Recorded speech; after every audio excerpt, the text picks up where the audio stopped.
The number one frustration that patients have when they present with recurrent bladder infections is just having ongoing symptoms and having course after course of antibiotics that doesn't completely rid them of their issues.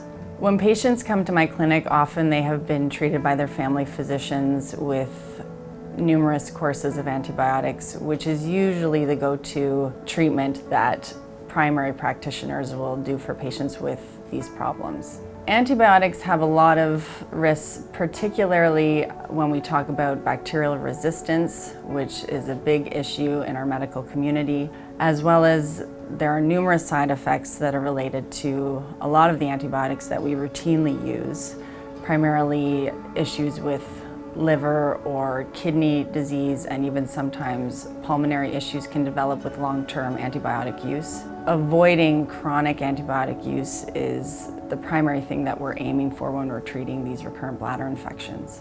We usually start with a conservative approach when we're talking about UTI prevention. So we first talk about increasing water consumption, getting rid of caffeine, alcohol, anything that is acidic or spicy.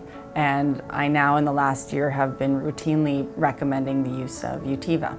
Utiva has 36 milligrams of proanthocyanidin, which is the active molecule that prevents bladder infection. There is good clinical evidence that has shown that proanthocyanidin prevents bacterial adherence to the bladder wall. Other cranberry supplements do not even mention this active molecule.